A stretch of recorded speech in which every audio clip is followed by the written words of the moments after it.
नमस्कार। रिपोर्ट राजस्थान में आप सभी का स्वागत है। आपके साथ मैं हूं कुलदीप। बुलेटिन की शुरुआत करते हैं अहम खबरों के साथ। मुख्यमंत्री भजनलाल शर्मा ने अलवर दौरे से पहले 22 मई को प्रस्तावित बीकानेर यात्रा की तैयारियों को लेकर मुख्यमंत्री निवास पर एक महत्वपूर्ण बैठक ली। बैठक में प्रधानमंत्री नरेंद्र मोदी की संभावित यात्रा के मद्देनजर सुरक्षा व्यवस्था और कार्यक्रम के प्रबंधन को लेकर उच्च स्तरीय चर्चा की। मुख्यमंत्री ने अधिकारियों को सफल आयोजन, सुव्यवस्थित प्रबंधन और कड़ी सुरक्षा सुनिश्चित करने के निर्देश दिए। बैठक में राजस्थान के पुलिस महानिदेशक उत्कल रंजन साहू और मुख्य सचिव सुधांशु पंत समेत कई वरिष्ठ अधिकारी मौजूद रहे। मुख्यमंत्री भजनलाल शर्मा शनिवार को अलवर दौरे पर रहेंगे। वे केंद्रीय विद्यालय अलवर में बनाए गए हेलीपैड पर उतरेंगे। इसके बाद मोती डूंगरी स्थित महाराणा प्रताप की मूर्ति का अनावरण करेंगे और तिरंगा यात्रा में भाग लेंगे। मुख्यमंत्री अलवर में सरस डेयरी द्वारा आयोजित किसान और दुग्ध उत्पादन सम्मेलन को भी संबोधित करेंगे। इसके बाद श्वेत क्रांति 0.2 और अलवर दुग्ध संघ दिवस कार्यक्रमों में शामिल होंगे। इस दौरान उनके साथ केंद्रीय मंत्री भूपेंद्र यादव, पशुपालन और डेयरी मंत्री जवाहर सिंह बेड़म, देवस्थान मंत्री जोराराम कुमावत और पर्यावरण वन मंत्री संजय शर्मा के साथ यूडीएच मंत्री झावर सिंह खर्रा समेत कई अधिकारी और जनप्रतिनिधि शामिल होंगे। मुख्यमंत्री भजनलाल शर्मा आज शाम 7 बजे एक उच्च स्तरीय समीक्षा बैठक करेंगे। वीडियो कॉन्फ्रेंसिंग के जरिए इस बैठक में प्रशासनिक और जन कल्याण से जुड़े 6 प्रमुख बिंदुओं पर विस्तृत समीक्षा की जाएगी।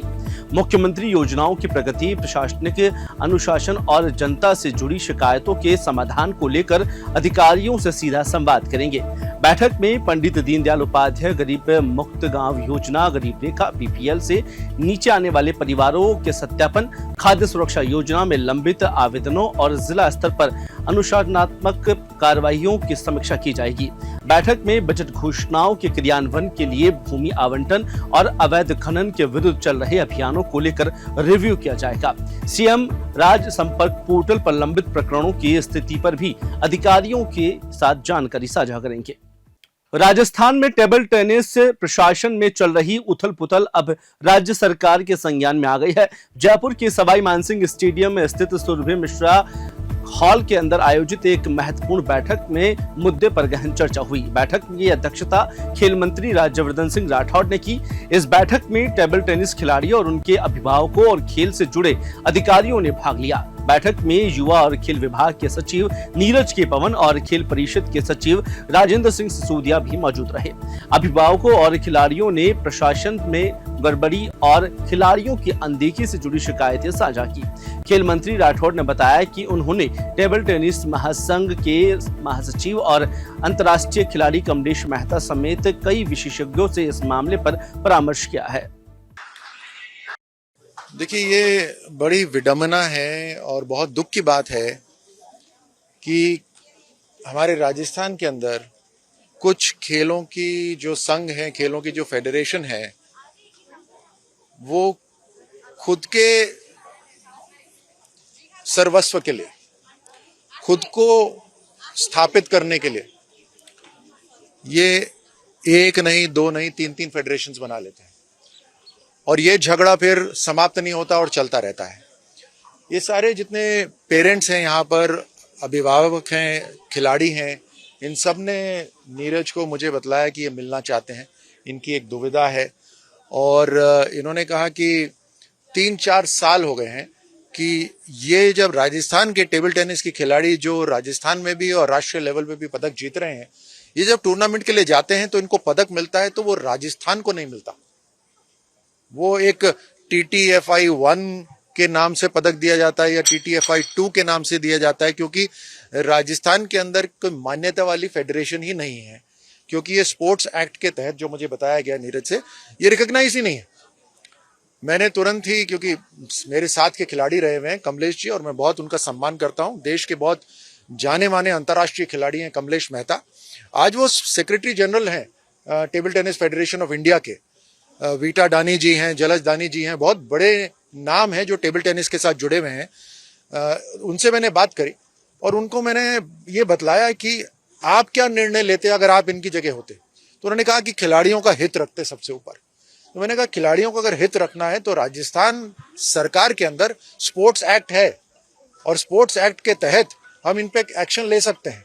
तो हम तुरंत इसके ऊपर कार्रवाई करेंगे। हमने संज्ञान लिया है, इन सभी जो अभिभावक आए हैं, जो खिलाड़ी आए हैं, इनकी समस्या का, इनकी दुविधा का हमने संज्ञान लिया है।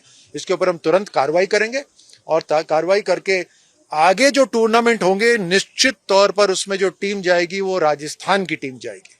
इस साल के संसद रत्न पुरस्कारों का ऐलान हो गया है। 17 सांसदों और 2 संसदीय समितियों को संसद रत्न पुरस्कार 2025 से सम्मानित किया जाएगा। राजस्थान से बीजेपी प्रदेश अध्यक्ष मदन राठौड़ को यह सम्मान मिलेगा। राजस्थान से राज्यसभा सांसद है मदन राठौड़ और पाली से लोकसभा सांसद पीपी चौधरी को भी यह सम्मान मिलेगा। इसी साल जुलाई के अंतिम सप्ताह में दिल्ली में संसद रत्न पुरस्कार दिया जाएगा। संसद रत्न पुरस्कारों की स्थापना वर्ष 2010 में प्राइम टाइम फाउंडेशन और ई मैगजीन प्रेजेंस की ओर से की गई थी। डॉक्टर एपीजे अब्दुल कलाम के सुझाव पर इसकी शुरुआत हुई। डॉक्टर कलाम ने मई 2010 में चेन्नई में पहले पुरस्कार समारोह का उद्घाटन भी किया था। 2024 तक 14 पुरस्कार समारोह में 125 पुरस्कार प्रदान किए जा चुके हैं। नाम आया है, अभी मिला नहीं है। मापदंडों के आधार पर किया है तो चयन करता ही जाना है। अब अपना तो अपन दायित्व निभाने का काम करते हैं, जहाँ भी भेजते हैं तो वहाँ काम करते हैं।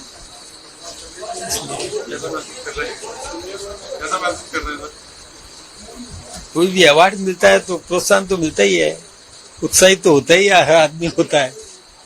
बारां जिले की अटरू क्षेत्र में देर रात प्रशासन ने अवैध खनन के खिलाफ बड़ी कार्रवाई को अंजाम दिया। एसडीएम ओम प्रकाश चंदेरिया के नेतृत्व में की गई कार्रवाई में एक भाजपा नेता के पेट्रोल पंप से अवैध रूप से मिट्टी के परिवहन की पुष्टि हुई। यह मामला अडान गांव स्थित राजकीय विद्यालय के पीछे का है, जहां सरकारी प्रभाव का दुरुपयोग कर खनन किया जा रहा था। सूचना मिलते ही अटरू थाना पुलिस और प्रशासन मौके पर पहुंचा। छापेमारी के दौरान 2 डंपर और एक पोकलेन मशीन को जब्त किया है। प्रशासनिक अमले की त्वरित कार्रवाई से क्षेत्र में हड़कंप मच गया। यह कार्रवाई अवैध खनन करने वालों के लिए चेतावनी मानी जा रही है। जैसलमेर में एक ऊंट ने पानी की आस में एक खुले टांके में मुंह झुकाया और फिसलन होने से अगले पांव उसमें जा धंसे। अनेक प्रयास करने के बावजूद जहां वह न तो पूरी तरह से बाहर निकल सका और छोटा हॉल होने की वजह से नीचे उतर पाया। इस तरह से उसने तड़प तड़प कर अपनी जान दे दी। बियाबान होने से ऊंट को कोई सहायता नहीं मिली, लेकिन उसकी दर्द भरी पुकार सुनकर मादा ऊंटनी वहां पर पहुंच गई। वह पूरी रात सिसकती रही। ग्रामीणों के अनुसार रविवार जब उन्होंने देखा, मादा ऊंटनी का शरीर कांप रहा था और उसकी आंखों में आंसू बहने के निशान नजर आए थे। वन्य प्रेमी सुमेर सिंह सांवता ने बताया कि पानी की तलाश में इस राज्य पशु ने अपनी जान गंवा दी। मुख्यमंत्री भजनलाल शर्मा ने रविवार को सांगानेर में आयोजित कार्यक्रम में ऑपरेशन सिंदूर में शहीद हुए जवानों को श्रद्धांजलि दी। इस अवसर पर मुख्यमंत्री ने स्थानीय सांगानेर वासियों को संबोधित करते हुए तिरंगा यात्रा को राष्ट्रीय एकता और गौरव का प्रतीक बताया। उन्होंने कहा कि पूरे देश में तिरंगा यात्रा निकाली जा रही है, जो हमारे जवानों और वैज्ञानिकों के सम्मान का प्रतीक है। मुख्यमंत्री ने अपने भाषण में देश के सेना के शौर्य का उल्लेख करते हुए कहा कि ऑपरेशन सिंदूर के दौरान हमारी सेना ने आतंकी ठिकानों को बर्बाद कर दिया और 100 से अधिक आतंकियों को खात्मा कर दिया। उनका कहना था कि 2014 के बाद देश में अभूतपूर्व परिवर्तन हुए हैं। सेना की कार्रवाइयों ने देश को विश्व स्तर पर गर्व का अनुभव करवाया है कि पूरे देश के अंदर ये तिरंगा यात्रा निकल रही है। कल मैं इसी समय बीकानेर के देशनोक में था, आज मैं सांगानेर में हूं, कल मैं अलवर में रहूंगा। मित्रों, ये तिरंगा यात्रा हमारे देश के सैनिकों के सम्मान के लिए है, हमारे वैज्ञानिकों के सम्मान के लिए है और हमारे उन लोगों के जो 22 अप्रैल को जिस तरह का पहलगांव में आपने जो मंजर देखा था, देश के यशस्वी प्रधानमंत्री नरेंद्र मोदी जी ने कहा कि इसका बदला लिया जाएगा और आपने देखा जिस तरह से पाकिस्तान के अंदर जो आतंकवादी ठिकाने थे, उन आतंकी ठिकानों को, क्योंकि किसी भी एक सिविलियंस को कोई चोट नहीं आई, किसी ऐसे नागरिक को चोट नहीं आई, सिर्फ उन स्थानों पर जहां आतंकी ठिकाने थे, उन्हीं ठिकानों पर 6 और 7 तारीख की रात को उन्हीं ठिकानों को बर्बाद कर दिया और उन्हीं ठिकानों पर चोट करते हुए उनका तहस नहस कर दिया। इसलिए मैं देश के सैनिकों को और देश के वैज्ञानिकों को मैं बहुत बहुत बधाई देना चाहता हूं। भीषण गर्मी के चलते जहां बिजली की खपत और मांग बढ़ी है, वहीं झालावाड़ के कालीसिंधी थर्मल पावर प्लांट को बड़ा झटका लगा है। थर्मल की 600 मेगावाट की दूसरे यूनिट का बॉयलर ट्यूब लीकेज होने के कारण उत्पादन ठप हो गया। इससे बिजली उत्पादन पर सीधा असर पड़ा है। Jhalawar Kalisindh thermal power plant 600 megawatt की 2 यूनिट है, जहां पर थर्मल के अधिकारी कर्मचारी थर्मल की दूसरी यूनिट को ठीक करने का प्रयास कर रहे हैं। जल्द उत्पादन शुरू होने की बात कही जा रही है। झालावाड़ की कालीसिंधी थर्मल पावर योजना की मुश्किलें कम होने का नाम नहीं ले रही है। दोनों इकाइयों में लगातार आने वाली ट्रैपिंग और तकनीकी खामियों के चलते अब उसे दुरुस्त करने में बड़ा खर्चा लगेगा, जहां पर योजना लगातार घाटे में भी जा रही है।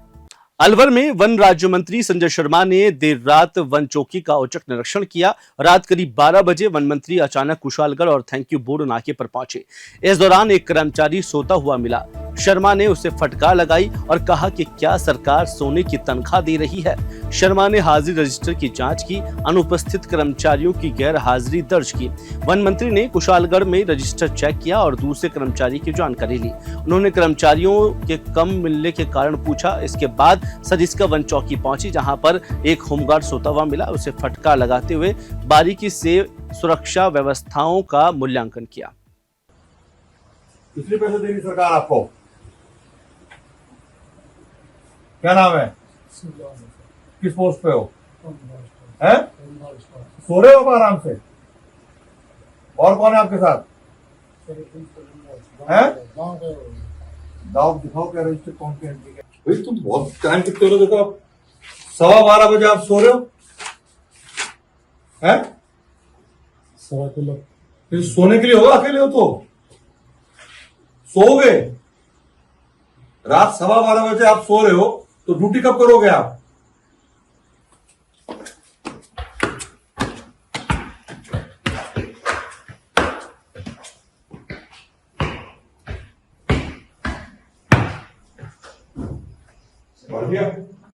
क्या कर रहे हो? क्या नाम है आपका? है? पकड़ो उसको। राजस्थान समेत देश भर में अदालती आदेशों की पालना नहीं होने से 1,43,000 से अधिक मामले चल रहे हैं, जिसमें 1850 से अधिक देश की शीर्ष अदालत यानी सुप्रीम कोर्ट में और 7,000 से अधिक राजस्थान की शीर्ष अदालत हाई कोर्ट में है। राजस्थान हाई कोर्ट में साल भर में दर्ज होने वाले अवमानना के मामले की संख्या लगातार बढ़ रही है। अवमानना के ज्यादातर मामले सरकार के खिलाफ होते हैं। लंबे समय से अवमानना के मामलों में किसी को सजा नहीं हुई है, लेकिन कोर्ट के सख्ती दिखाने पर अदालती आदेश की पालना हो जाती है। इसमें कुछ तो ऐसे हैं जिनमें हाईकोर्ट के आदेश के खिलाफ सरकार सुप्रीम कोर्ट तक गई, लेकिन राहत नहीं मिलने से सुप्रीम कोर्ट के आदेशों की पालना की जा रही है।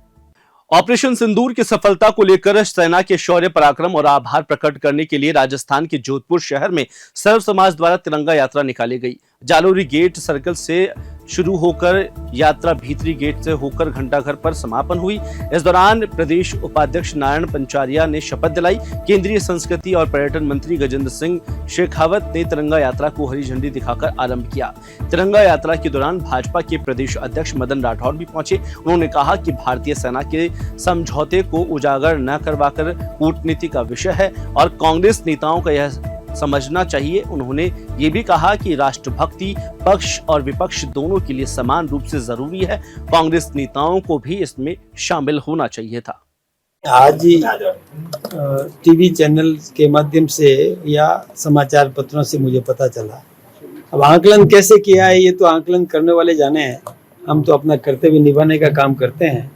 जो भी विषय वस्तु होती है उस पर चर्चा करना होता है, वो हम चर्चा करते हैं। कोई प्रश्न होता है उस पर पूरक प्रश्न या कोई भी डिबेट में भाग लेना होता है तो हम लेते हैं। हम अपना दायित्व निभाते हैं। ये सर्वे करने वाले जाने कि किस आधार पर सर्वे किया हो कि कोई भी राजनीतिक पार्टी संसद में भेजती है या कोई क्षेत्र की जनता चुन करके भेजती है तो जिस उम्मीद के साथ भेजती है उस उम्मीद पर उनको खरा उतरना चाहिए, उनको प्रयास करना चाहिए और दायित्व निभाना चाहिए। यदि वो इससे कोई बहुत अति आवश्यक नहीं हो तब तक संसद को छोड़ के बाहर निकलना नहीं चाहिए। राज्य सरकार के कर्मचारियों और अधिकारियों को भजनलाल सरकार से बड़ी राहत मिली है। जहां पर कर्मचारियों की छुट्टियों पर रोक लगी थी, उनको सरकार ने वापस ले लिया है। दरअसल भारत पाकिस्तान तनाव के मद्देनजर आपातकालीन स्थिति के दृष्टिगत 8 मई को आदेश जारी करके सरकारी कार्मिकों के अवकाश को रोक दिया गया था। इस आदेश में राज्य के सारे शासनिक विभाग कार्यालयों के सारे अधिकारी कार्मिकों के अति आवश्यक आपातकालीन हालात के अलावा आदेशों में अवकाश स्वीकृत नहीं करने की बात कही थी, जिन पर अधिकारी और कर्मचारियों के अवकाश स्वीकृत अब वापस से शुरू हुए हैं। वहीं कर्मचारी और अधिकारी अति आवश्यक आकस्मिक परिस्थितियों में भी अवकाश ले सकेंगे। राजस्थान के पूर्व मुख्यमंत्री और कांग्रेस नेता अशोक गहलोत ने हाल ही में दिए गए बयान में कहा कि ऑपरेशन सिंदूर और पहलगाम हमला बेहद अहम घटनाएं थी। उन्होंने कहा कि राहुल गांधी ने विपक्षी दलों को एकजुट करने की अहम भूमिका निभाई। जनता को उन पर पूरा भरोसा है और समर्थन मिला। अशोक गहलोत ने भारतीय सेना की सराहना की और साथ ही उन्होंने कहा कि भारतीय सेना ने दिखा दिया है कि आम नागरिकों को कोई नुकसान नहीं पहुंचाया। उनकी लड़ाई आतंकवाद के खिलाफ थी। साथ ही उन्होंने कहा कि अमेरिका के पूर्व राष्ट्रपति डोनाल्ड ट्रंप की दखल पर यह चिंताजनक है। कहा कि एक खतरनाक संकेत है, क्योंकि भारत कभी भी तीसरे पक्ष के हस्तक्षेप को स्वीकार नहीं करता। ऑपरेशन सिंदूर जो बनाया और उसके पहले पहलगाम की जो घटना हुई ना, उस वक्त में जिस प्रकार राहुल गांधी ने भूमिका अदा करी, तमाम विपक्ष को एक कर लिया हम पूरे सरकार के साथ में, और पब्लिक पूरी साथ हो गई। पक्ष विपक्ष साथ है, पब्लिक भी साथ है। सब लोग वही उम्मीद कर रहे थे कि अब जो कुछ होगा देश हित में होगा, और ये अपेक्षा की जाती सरकार से। और सेनाओं ने, मैं समझता हूँ कि बहुत ही सूझबूझ का परिचय दिया, दुनिया को मैसेज दे दिया कि भाई हमारी लड़ाई आतंकवाद से है। इसलिए उन्होंने वही हमला किया जहां आतंकी कैंप थे, 9 जगह, ना सिविलियंस की जगहों पर किया और ना उन्होंने उनकी जो आर्मी है, सेनाएं हैं, उनके ठिकानों पे नहीं किया। बहुत बड़ी बात थी, दुनिया में इसको लोगों ने अप्रिशिएट किया। बाद में जो ट्रम्प साहब जो आगे पिक्चर के अंदर, इसको मैं बहुत खतरनाक मानता हूँ। खतरनाक मैं इसलिए मानता हूँ कि आज तक वॉइस निकली है, किसी गवर्नमेंट रही हो, किसी गवर्नमेंट रही हो, इंदिरा जी से लगा के राजीव गांधी रहे हो, नरसिम्हा जी रहे हो, देवगौड़ा जी रहे हो, गुजराल साहब रहे हो, वाजपेयी जी रहे हो, वीपी सिंह जी भी थे, कि हम तीसरे पक्ष को बर्दाश्त नहीं करते हैं। हम तो खाली सीधी बात करेंगे पाकिस्तान के साथ, चाहे कश्मीर मुद्दा हो चाहे कोई मुद्दा हो। इतना क्लियर कट जनता के दिलो दिमाग में बात बैठी हुई है। हिंदुस्तान की सरकार है या किसी पार्टी की हो, इस मामले में एकजुट है कि हम कश्मीर मुद्दे पर यूएन भी पंचायत नहीं करेगा, हम खुद आपस में बात करेंगे। राजस्थान के मुख्यमंत्री भजनलाल शर्मा ने अलवर जाने से पहले राजभवन में राज्यपाल हरिभाऊ बागड़े से मुलाकात की। राज्यपाल की प्रवक्ता ने जानकारी दी कि मुख्यमंत्री और राज्यपाल की मुलाकात एक शिष्टाचार भेंट थी। इस दौरान मुख्यमंत्री शर्मा ने राज्यभवन में राज्यपाल बागड़े से मुलाकात करते हुए राजस्थान के सर्वांगीण विकास और उच्च शिक्षा में गुणवत्ता सुधार से संबंधित विभिन्न विषयों पर चर्चा की। फिलहाल रिपोर्ट राजस्थान में इतना ही। मुझे दीजिए इजाजत। नमस्कार।